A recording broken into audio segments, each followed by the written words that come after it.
আসসালামু আলাইকুম রহমতুল্লাহ। আজকে প্রথম ক্লাসের পর আমরা আবার হাজির হলাম দ্বিতীয় ক্লাস নিয়ে। প্রথম ক্লাসে আমরা শিখেছিলাম বা তা সা। আজকে শিখবো হচ্ছে হা। তারপরে আরও দুইটা হরফ শিখবো। তবে আমাদের হা শেখার উদ্দেশ্য হচ্ছে, যদিও কায়দার মধ্যে জিমটা সায়ের পরে আছে, কিন্তু আমাদের তো সিরিয়াল মুখস্থ করার উদ্দেশ্য না। আমাদের উদ্দেশ্য হচ্ছে হরফগুলো চেনা। এর জন্য আমাদের প্রথমে হাকে চিনতে হবে।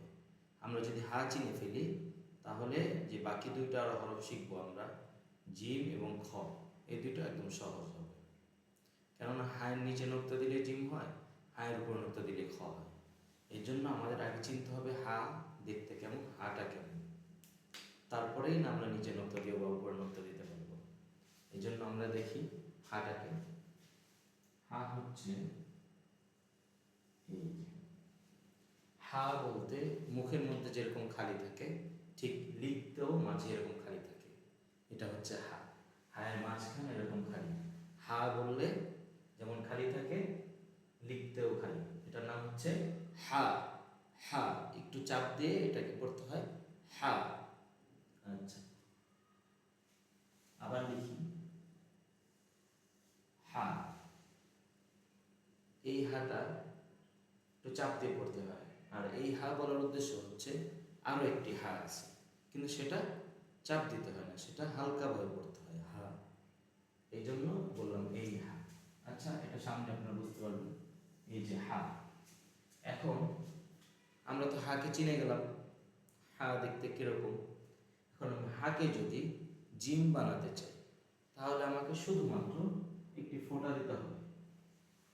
যদি আমরা হাকে জিম বানাতে চাই, তাহলে নিচে একটি ফোঁটা দিতে হবে, অথবা আমরা যেটাকে নোক্তা বলি, নোক্তা দিতে হবে। যদি আমরা হাকে জিম বানাতে চাই, তাহলে নিচে একটা ফোঁটা দিতে হবে, নোক্তা দিতে হবে।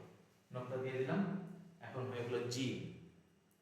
আর যদি আমি জিমকে হা বানাতে চাই, সিম্পল, শুধুমাত্র মুছে দিব, ব্যাস হা হয়ে গেল। তাহলে জিম থেকে হা, হা থেকে জিম বানানো একদম ইজি। হা থেকে জিম বানাতে চাইলে একটু ফোঁটা দিয়ে দিলে এটা জিম হয়ে যাবে। এখন আমি যদি চাই হাকে খ বানাতে, তাহলেও সহজ। এখানে ফোঁটা দিয়েছিলাম জিমের ক্ষেত্রে, এখন ফোঁটা দিব উপরে, ব্যাস খ হয়ে গেল। হাকে জিম বানাতে নিচে একটি ফোঁটা দিতে হয়, হাকে খ বানাতে উপরে একটি ফোঁটা দিতে হয়।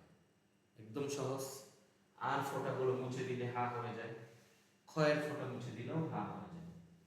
তাহলে আমরা বুঝলাম হা সর্বাবস্থায় খালি, উপরে নিচে কোথাও হায়ের নোক্তা নেই।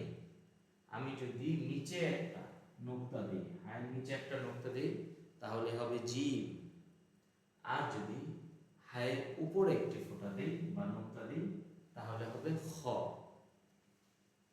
তাহলে আমরা আজকে শিখলাম হা, যার উপর নিচে কোথাও নোক্তা নেই, জিম, যার নিচে একটি নোক্তা, হায়ের নিচে একটা নোক্তা দিলে জিম হয়, আর খ, যার উপরে একটি নোক্তা, হায়ের উপরে একটি নোক্তা দিলে খ হয়।